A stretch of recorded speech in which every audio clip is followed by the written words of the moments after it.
Hi everyone, मैं हूं आपकी माइक्रोसॉफ्ट वाली दीदी एंड आज की वीडियो में हम पढ़ने वाले हैं मर्ज सॉर्ट के बारे में, जो काफी इंपॉर्टेंट टॉपिक है जब भी हम सॉर्टिंग की बात करते हैं। इससे पहले हमने बेसिक सॉर्टिंग कवर कर रखा है, selection sort, insertion sort, bubble sort उसमें किया था। अब हम रिकर्जन करने के बाद काफी दो इंपॉर्टेंट सॉर्टिंग टेक्निक्स को पढ़ने वाले हैं, जिसमें एक है मर्ज सॉर्ट और एक होगा क्विक सॉर्ट। इन दोनों की जो टाइम कॉम्प्लेक्सिटी है वो सेम रहती है, पर दोनों को अलग अलग सिनेरियोज में हम यूज कर सकते हैं। मर्ज सॉर्ट की अगर बात करें तो मर्ज सॉर्ट एक डिवाइड एंड कॉन्कर नाम की टेक्निक पर बेस्ड है और इस वीडियो में हम पूरा पढ़ेंगे क्या टेक्निक होती है, किस तरीके से प्रोसेस रहता है मर्ज सॉर्ट में, और फिर उसका कोड लिख रहे होंगे। नीचे डिस्क्रिप्शन बॉक्स में आपको नोट्स मिल रहे होंगे जिनको आप रेफर कर सकते हैं। तो शुरुआत करते हैं कि मर्ज सॉर्ट एक्चुअली होता क्या है। हमारे पास गिवन होता है एक अनसॉर्टेड एरे। अनसॉर्टेड एरे के अंदर या फिर हमारे पास लिस्ट भी हो सकती है अनसॉर्टेड, या एरे लिस्ट भी हो सकती है। मतलब बेसिकली एक सीक्वेंस ऑफ नंबर्स हमें दिया होगा किसी भी डेटा स्ट्रक्चर में। अब हमारा काम है उस डेटा स्ट्रक्चर को एक सॉर्टेड स्ट्रक्चर में कन्वर्ट करना। यानी हम एग्जाम्पल यहाँ पर लेकर चल रहे हैं अनसॉर्टेड एरे का, जिसको हमें मर्ज सॉर्ट लगाकर सॉर्ट कर देना है। सॉर्ट करने का मतलब हमें ऑलरेडी पता था कि या तो असेंडिंग ऑर्डर में आप उसको अरेंज कर दें या डिसेंडिंग ऑर्डर में अरेंज कर दें।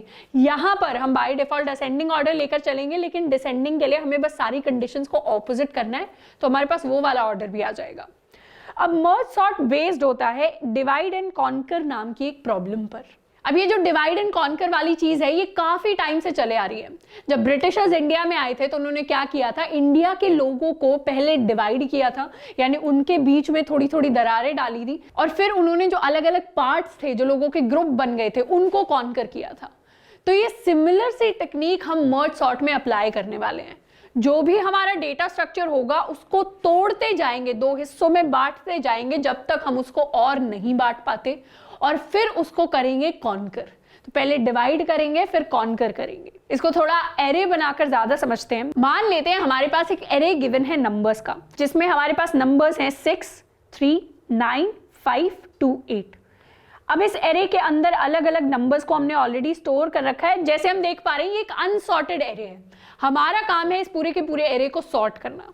तो सबसे पहले हम काम करेंगे अपना डिवाइड का। अपनी जो प्रॉब्लम है, बड़ी जो प्रॉब्लम है, उसको छोटे छोटे हिस्सों में बांट लेंगे एंड फिर उन छोटे हिस्सों को सॉल्व करेंगे, क्योंकि छोटे हिस्से को सॉल्व करना ज्यादा आसान होता है एज कंपेयर टू कि हम बड़ी प्रॉब्लम को सॉल्व करें। तो यहां पर इसे दो हिस्सों में बांट लेंगे। पहले हिस्से में आएगा 6, 3, 9, और दूसरे वाले हिस्से में हमारे पास आने वाला है 5, 2, 8। तो इस तरीके से हमारी प्रॉब्लम क्या हुई, पहली प्रॉब्लम बन गई कि हम 6, 3, 9 को सॉर्ट कर दें। दूसरी प्रॉब्लम बन गई कि हम 5 to 8 को सॉर्ट कर दें। अब ये जो 3 साइज का एरे है इसको सॉर्ट करना आसान है एज कंपेयर टू एक 6 साइज का एरे। इसीलिए हमने अपनी प्रॉब्लम को आधे आधे हिस्सों में बांट लिया। अब क्या करेंगे, अब इसे और बांट देंगे। और बांटने के लिए हम 6 और 3 को एक तरफ रख लेंगे और दूसरे आधे हिस्से में हमारे पास आएगा 9। सिमिलरली दूसरी तरफ भी सेम चीज करेंगे कि 5 और 2 को सेम जगह रख लेंगे और दूसरी तरफ हमारे पास आएगा 8। तो ये हमने डिवाइड कर दिया एक और लेवल पर। अब इसके बाद हम देख पा रहे हैं कि दो एलिमेंट्स को जो है सॉर्ट करना वो ज्यादा आसान है एज कंपेयर टू 3 एलिमेंट्स। पर सबसे ज्यादा आसान क्या है, सिंगल एलिमेंट को सॉर्ट करना है, यानी एक एलिमेंट को सॉर्ट करना। एक एलिमेंट को सॉर्ट करने के लिए हमें कोई एक्शन नहीं लेना पड़ता, क्योंकि एक एलिमेंट है एरे के अंदर तो वो ऑलरेडी सॉर्टेड एरे है। अब हमें क्या करना है, इन दो एलिमेंट्स को भी डिवाइड कर देना है। तो डिवाइड करेंगे, 6 और 3 को कर देंगे हम अलग अलग। अब 9 का तो और डिविजन नहीं हो सकता। सिमिलर वे में 5 और 2 को हमने डिवाइड कर दिया और 8 का पॉसिबल डिविजन नहीं है उसके बाद। तो इस तरीके से हमारे पास पूरा एक स्ट्रक्चर आ जाएगा जिसमें हमने अपनी पूरी प्रॉब्लम को छोटे छोटे टुकड़ों में बांट दिया है, और एंड टुकड़े में हम नोटिस कर पा रहे हैं कि हमारे पास सिर्फ सिंगल एलिमेंट्स हैं, और इन सिंगल एलिमेंट्स को सॉर्ट करना सबसे आसान है क्योंकि कोई एक्शन ही नहीं लेना, ये ऑलरेडी सॉर्टेड है। पर अब आता है एक्चुअल काम। ये तो हमने डिवाइड कर दिया, अब आता है कॉन्कर करने का काम, यानी जीत पाने का काम। कॉन्कर कैसे करेंगे, इन टुकड़ों को जोड़कर, टुकड़ों को कुछ इस तरीके से जोड़ेंगे कि जोड़ते टाइम इनको सॉर्ट कर दिया जाएगा। कि अगर 3 और 6 को हम ले रहे हैं तो उसमें 3 को पहले डाला जाएगा, 6 को बाद में डाला जाएगा। तो एक कॉन्कर करने वाला जो टाइम है इसके अंदर हम सॉर्ट कर रहे होंगे अपने एरे के एलिमेंट्स को। तो कुछ इस तरीके से हमने एलिमेंट्स को लिख दिया है। अब हमारा काम है इसको सॉर्ट करने का। सॉर्ट करने के लिए क्या करेंगे, इन दोनों को जोड़ने के लिए हम सबसे पहले एरे में ले आएंगे 3 को, फिर ले आएंगे 6 को। तो कुछ इस तरीके से हमारा एरे दिख रहा होगा और यहाँ पर 9 हमारे पास खाली आ गया होगा। अब 5 और 2 को हम जोड़ने वाले, तो 2 को पहले ले आएंगे, 5 को बाद में ले आएंगे और इस तरीके से हम अपना एरे बना लेंगे। ये जो सॉर्ट करने वाला काम है इसकी भी हम अप्रोच को डिस्कस करेंगे कि एक्चुअली जो हमने कॉन्कर वाला स्टेप उठाया इसको हम किस तरीके से उठा रहे होंगे। पर बेसिक आइडिया यहाँ पर हम पहले समझ रहे हैं ताकि हम ये समझ पाए कि ओवरऑल अप्रोच क्या रहती है। यहाँ पर 8 वैसे का वैसा आ गया होगा। अब इन दोनों को जोड़ने के लिए क्या करेंगे, 3, 6 और 9 को सॉर्ट करेंगे। तो पहले आएगा 3, फिर आएगा 6, फिर आएगा 9। तो इस तरीके से ये हमारा एरे बन गया। अब इन दोनों को सॉर्ट करेंगे तो पहले आएगा 2, फिर आएगा 5, फिर आएगा 8। अब इन दो बड़े एरेस को सॉर्ट कर देंगे। तो यहाँ पर पहले आएगा 2, फिर आएगा 3, फिर 5, फिर 6, फिर 8, फिर 9। तो इस तरीके से हमारा जो फाइनल एरे होगा वो एक सॉर्टेड एरे आएगा। यहाँ पर इतने वाला हिस्सा हमारा कॉन्कर का पार्ट होने वाला है, यानी यहाँ पर हमने जीत पाई है, यहाँ पर हमने सॉर्ट किया है और हमारा इतना हिस्सा जो है वो डिवाइड का काम करेगा, यानी अपनी प्रॉब्लम को छोटे छोटे हिस्सों में बांट दिया। छोटे हिस्सों में बांटा तो छोटे हिस्सों को सॉर्ट करके जोड़ना आसान है, उसके बाद उसके बड़े हिस्सों को जोड़ लेंगे हम, क्योंकि वो ऑलरेडी सॉर्टेड हिस्से होंगे तो सॉर्टेड हिस्सों को जोड़ना आसान होता है, लॉजिक बिल्ड होता है क्योंकि सॉर्टिंग के बाद। अब यहाँ पर डिस्कस करें कि डिवाइड किस तरीके से कर रहे होंगे। अब इस प्रॉब्लम को थोड़ा और सिस्टमैटिक तरीके से समझे तो कुछ ऐसे तरीके का हमारे पास फ्लो बनेगा। तो ये होगा हमारी प्रॉब्लम का फ्लो। फ्लो में क्या हुआ, हमारे पास ऑलरेडी एक एरे था, उसको हमने 2 हिस्सों में बांटा। अब इसको हम कैसे अचीव कर सकते हैं, इसको अचीव करने के लिए हमें सिंपली क्या करना है, एक स्टार्टिंग इंडेक्स पास कर देंगे, एक एंडिंग इंडेक्स पास कर देंगे और फिर हर स्टेप पर मिड निकाल लेंगे। मान लीजिए शुरुआत में हमारे पास स्टार्टिंग इंडेक्स क्या था इस एरे का, 0। एंडिंग इंडेक्स क्या होगा इस एरे का, 5। यहां पर इन दोनों का अगर हमें मिड निकालना हो तो मिड हम कह सकते हैं या तो 2 होगा या 3 होगा। 2 भी सेफ हम कंसिडर करते हैं कि 2 होगा, यानी पहले वाला ले लेते हैं जब भी ऑड होगा। तो मिड हमारे पास आ गया 2। अब 2 हिस्सों में डिवाइड करना है तो क्या होगा, यहां पर स्टार्टिंग इंडेक्स आएगा, यहां पर मिड आएगा, यहां पर आ जाएगा मिड प्लस 1 और यहां आ जाएगा हमारा एंडिंग इंडेक्स। तो कुछ इस तरीके से डिवीजन हो जाएगा। अब इस स्टेप के लिए ये मिड जो है ये है हमारा एंडिंग इंडेक्स। तो यहाँ पर स्टार्टिंग इंडेक्स है 0 और एंडिंग इंडेक्स होगा हमारे लिए 2। तो यहाँ पर भी हम मिड को कैलकुलेट कर लेंगे। मिड होगा हमारे लिए 1, तो यहाँ पर स्टार्टिंग इंडेक्स आ जाएगा 0, एंडिंग इंडेक्स आ जाएगा 1 जो कि होने वाला है हमारा पुराना मिड, और यहाँ पर starting index is equal to ending index is equal to 2। तो कुछ इस तरीके की अप्रोच रहेगी हमारी डिवीजन करते टाइम। हर स्टेप पर डिवाइड करने के लिए स्टार्टिंग इंडेक्स है, एंडिंग इंडेक्स है, तो पहले मिड निकाल लेंगे।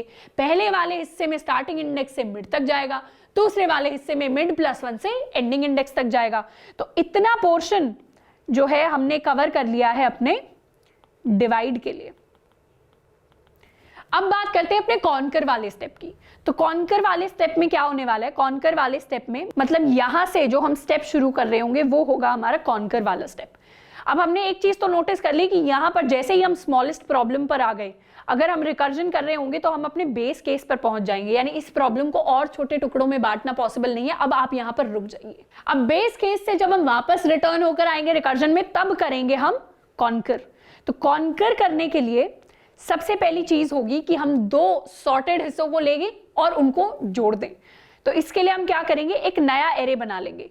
मान लेते हैं हमें 6 और 3 को सॉर्ट करना है, तो हम एक खाली एरे बना लेंगे 2 साइज का। इस खाली एरे में क्या करेंगे, देख लेंगे 3 वाले एरे में सबसे छोटा एलिमेंट है या 6 वाले एरे में सबसे छोटा एलिमेंट। ऑब्वियसली 3 वाले एरे में सबसे छोटा एलिमेंट है, तो पहले 3 को लिख देंगे, फिर 6 को लिख देंगे, और ये जो हमारा न्यू एरे होगा इसके सारे एलिमेंट्स को ओरिजिनल एरे में कॉपी कर देंगे।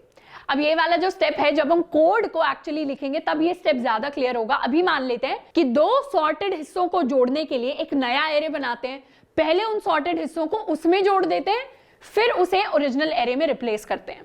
इसका एक छोटा सा एग्जाम्पल हम कंसिडर कर लेते हैं। जैसे हमारे पास 2 एरे हैं 3, 6, 9 और 2, 5, 8। अब हम एक चीज नोटिस करें तो ये भी सॉर्टेड है और ये भी सॉर्टेड है, तो हम समझ सकते हैं कि इन दोनों एरेस का जो सबसे छोटा एलिमेंट होगा वो शुरुआत में ही मिल जाएगा, और अब हम बना ले इन दोनों के साइज के इक्वल एक बड़ा एरे, यानी 6 साइज के इक्वल का एरे, जिसको हम न्यू एरे या मर्ज्ड एरे नाम दे देते हैं। इसे हम मर्ज्ड नाम दे देते हैं। मर्ज्ड एरे के अंदर हम दोनों एरेज के एलिमेंट्स को सॉर्ट करके डाल रहे होंगे और फिर ओरिजिनल एरे में रिप्लेस कर देंगे। मान लीजिए ये थी हमारी ओरिजिनल स्पेसेस 1 2 3 4 5 6 जो खाली थी, या अभी यहाँ पर 3 है 6 है 9 है 2 है 5 है 8 है। तो ये एरे कुछ ऐसा दिखता है अपनी ओरिजिनल फॉर्म में। अब हमारा काम है सॉर्टेड एरे 1 और सॉर्टेड एरे 2 के एलिमेंट्स को उठाकर अपने मर्ज्ड एरे में डालना। तो हमें पता है दोनों के शुरुआत में जो सबसे छोटा एलिमेंट है वो आ चुका है, तो हम सिर्फ कंपेयर करेंगे 3 और 2 को। 3 और 2 में से छोटा कौन? 2, तो 2 को डाल देंगे मर्ज में। उसके बाद यहां से हटकर हम यहां आ जाएंगे। अब कंपेयर करेंगे हम 3 को 5 के साथ, तो 3 और 5 में छोटा कौन? 3, तो 3 को यहां डाल देंगे। उसके बाद हम आगे बढ़ जाएंगे। अब 6 और 5 में छोटा कौन? 5, तो 5 को यहां डाल देंगे और आगे बढ़ जाएंगे। अब 6 और 8 में छोटा कौन? 6, तो 6 को यहां डाल देंगे और यहां आगे बढ़ जाएंगे। अब 9 और 8 में छोटा कौन? 8। अब 8 तक हम पहुंच गए यहां पर। अब हम आगे बढ़ेंगे तो हमारा जो एरे है वो कंप्लीट हो गया। इसके बाद कोई और एलिमेंट है नहीं, तो क्या करेंगे? सॉर्टेड 1 के जितने बाकी एलिमेंट्स बचे होंगे उन सभी को अब डाल देंगे। तो यहां हम डाल देंगे 9 को। मान लीजिए यहां पर और एलिमेंट्स होते 10, तो 10 को भी इसके बाद डाल रहे होते, लेकिन यहाँ पर अभी और कोई एलिमेंट नहीं है, तो हम यहाँ पर सिर्फ 9 तक एलिमेंट्स को डालेंगे अपने मर्ज्ड एरे में। और इस तरीके से यहाँ पर ध्यान दें तो ये मर्ज्ड एरे हमारा एक सॉर्टेड एरे बन गया है। अब सिंपली क्या करना है? इन सारे एलिमेंट्स को ऊपर कॉपी कर देना है ओरिजिनल में। यहाँ पर डाल देंगे 2 को, यहाँ डाल देंगे 3 को, यहाँ डाल देंगे 5 को, 6 8 9। तो ये हमारी होती है पूरी मर्ज सॉर्ट की टेक्निक। ये स्टेप था हमारा कॉन्कर वाला स्टेप। इससे पहले जो स्टेप पड़ा वो था डिवाइड का स्टेप।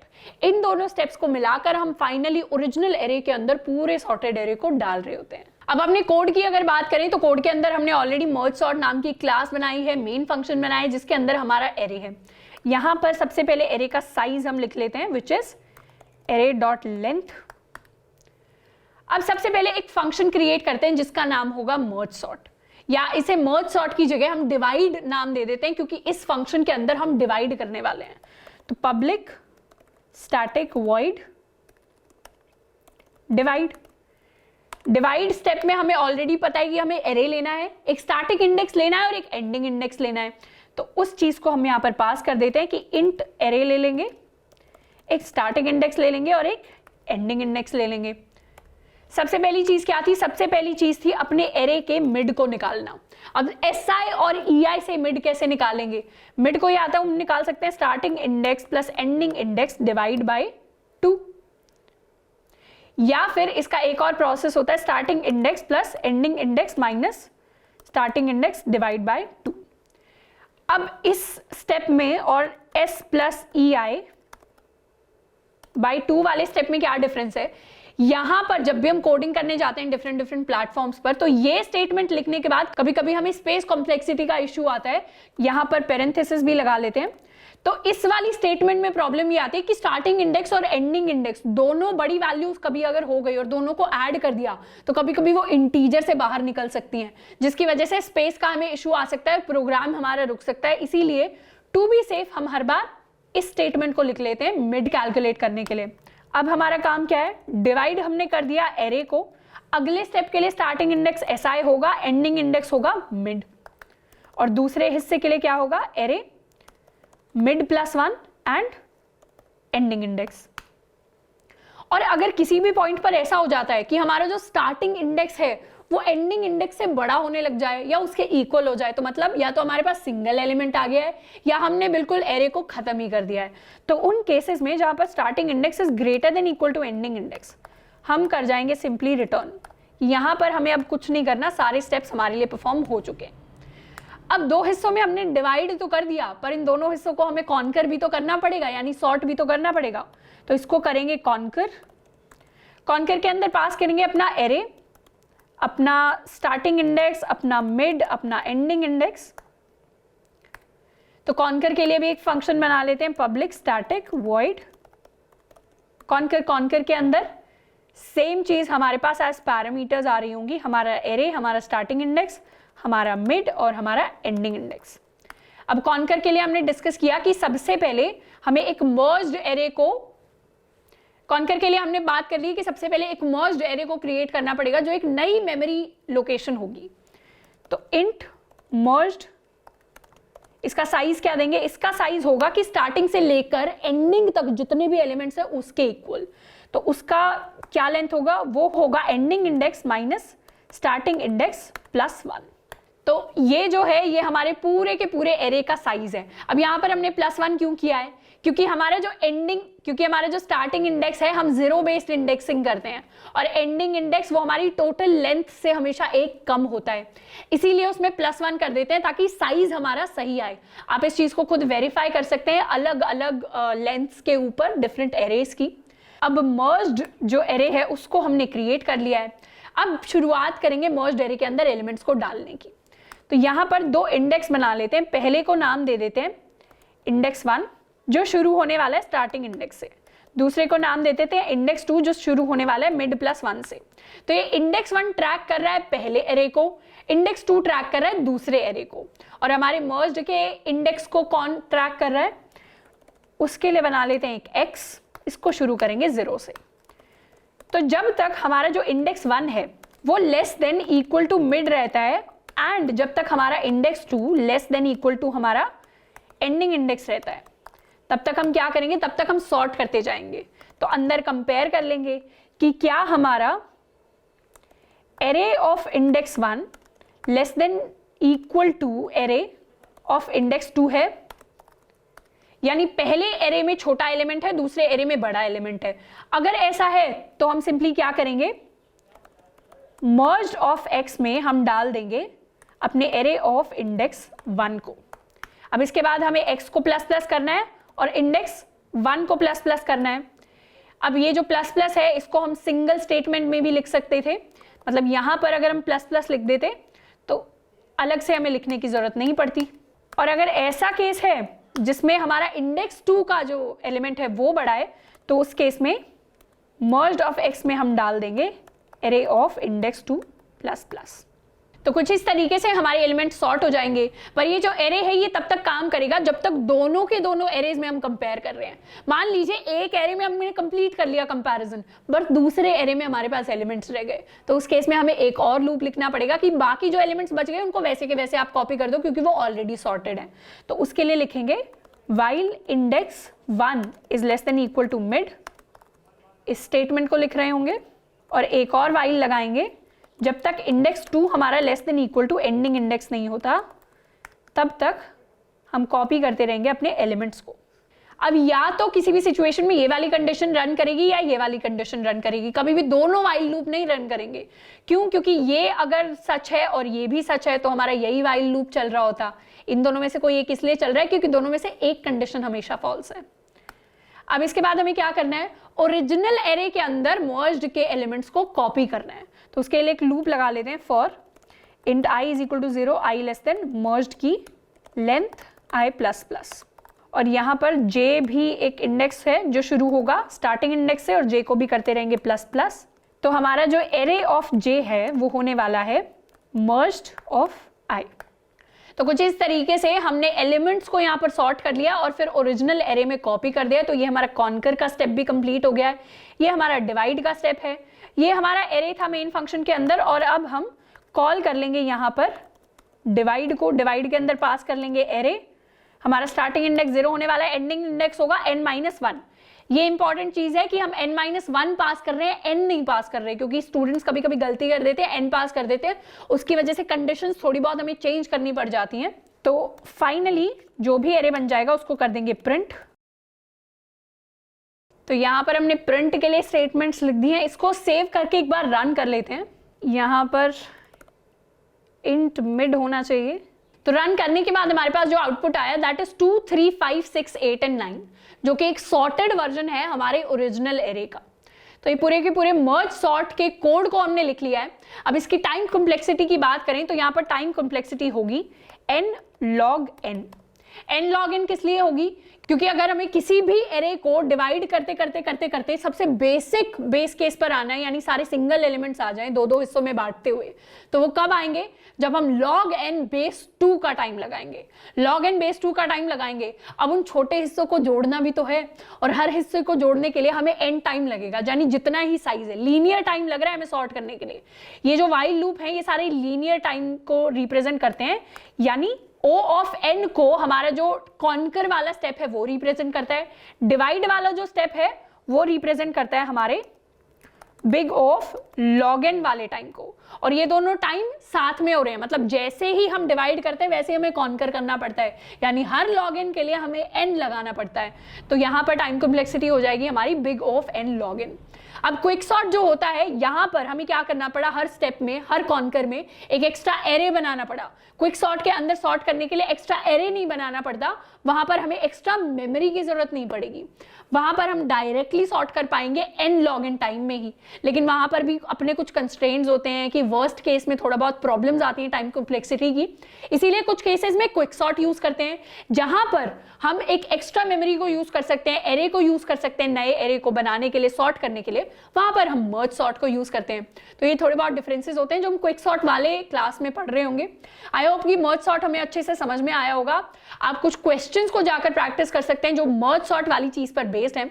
हमने लिंक लिस्ट ऑलरेडी पढ़ लिया है, तो एक बार इसके बाद फ्यूचर टास्क ये होगा कि एक लिंक लिस्ट को हम सॉर्ट करें यूजिंग मर्ज सॉर्ट, तो वो काफी अच्छा खासा प्रॉब्लम होगा जो हमें काफी कुछ सिखाएगा। आज के लिए इतना ही, मिलते हैं नेक्स्ट वीडियो में। Till then keep learning and keep exploring.